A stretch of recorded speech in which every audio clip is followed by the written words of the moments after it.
Olá, hoje teremos o nosso tópico funções exponenciais aplicadas à biologia. As funções exponenciais, elas são de grande importância para um comportamento biológico. Nós vemos que os comportamentos que duplicam a cada relação, eles possuem um comportamento de crescimento exponencial. Ou seja, quando nós temos um crescimento bacteriano, que uma bactéria, existe um crescimento de uma bactéria que se divide em duas, as duas se dividirão em quatro, as quatro em oito, as oito em 16, e assim sucessivamente. Esse é um comportamento exponencial. Da mesma forma, nós temos também comportamentos na biologia que são excreções, que também se caracterizam por comportamentos exponenciais. Vejamos as definições, então, das funções exponenciais. Primeiro, uma função exponencial, ela se caracteriza por possuir o x no expoente. Né? Nós temos o y em função do x. Só que esse x não está na base, ele está no expoente. As outras funções nós estamos acostumados a sempre trabalhar com x na base, tanto a de primeiro grau, segundo grau. Na exponencial não, o x está no expoente. Então, esta base merece um tratamento especial. Essa base, no caso, o nosso a, ele não pode assumir qualquer valor. Nós temos que ter valores característicos que gerem um comportamento exponencial. Por exemplo, se o a for menor que zero, a cada vez que nós tenhamos um expoente x positivo, par, nós teremos um y que seja positivo. A cada vez que nós tenhamos um expoente ímpar, nós teremos um y negativo. E isso vai ser um comportamento oscilante e não um comportamento exponencial. Então, o a, ou a base, tem que ser maior que zero. Não pode ser menor que zero, não pode ser negativo. E também tem que ser diferente de 1.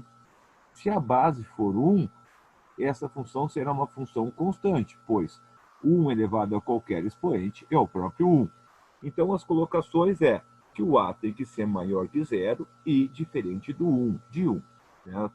Essas funções vão possuir dois comportamentos. Tradicionalmente, um comportamento decrescente, quando o a estiver entre 0 e 1, ou seja, certo? Ele é maior que 0 e menor que 1.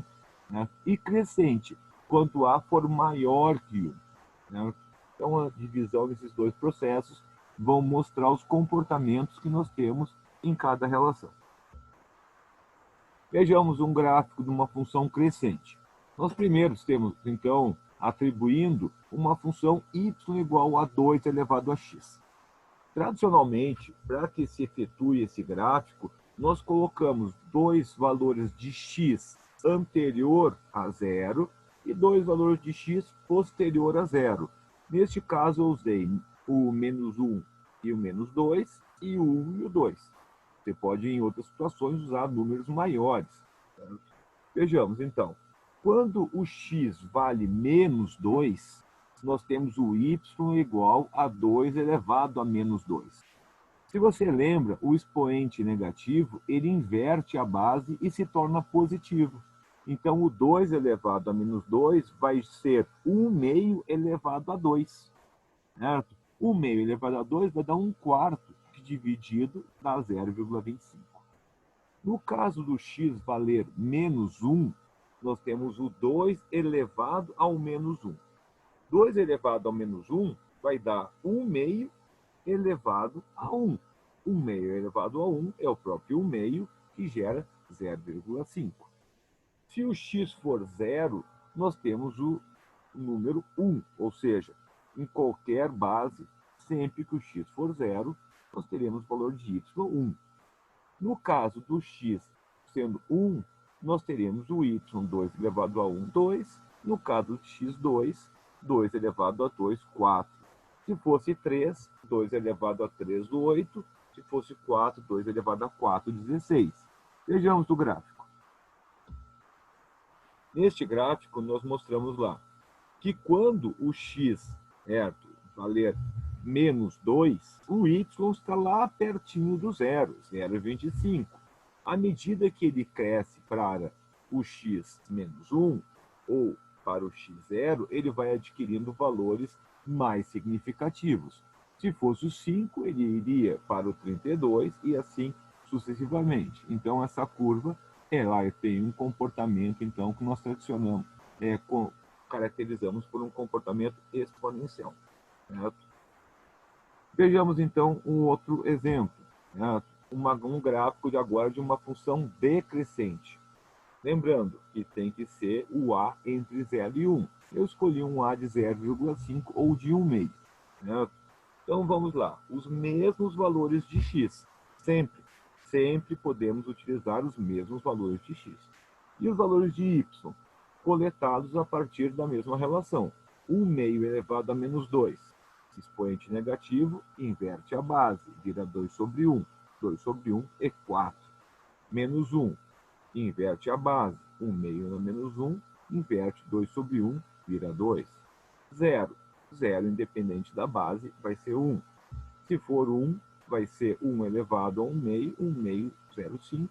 E se for 2, 1 elevado a 2 ao quadrado, ou 1 sobre 4, 0,25. Certo? Vejamos agora o gráfico. Certo?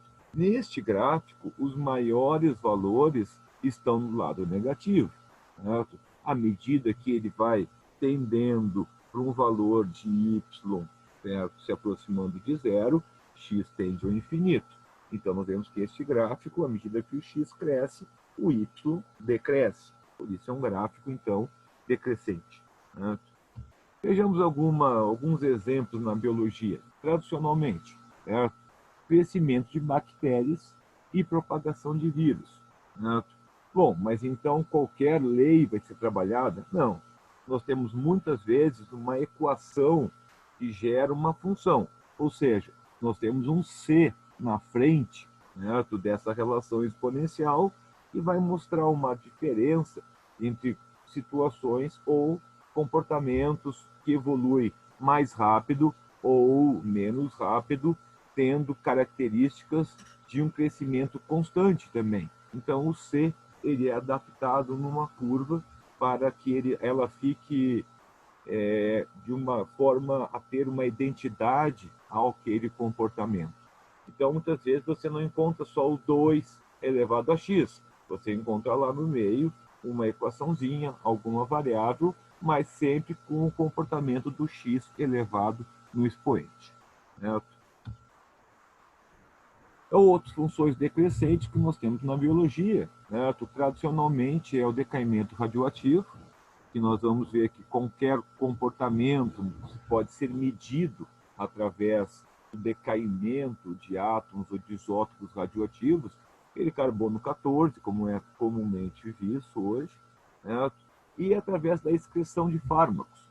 Qualquer fármaco que você ingerir no seu corpo, ele será excretado. E não vai ser excretado de uma única vez. Ele vai sendo gradativamente excretado pelo seu corpo.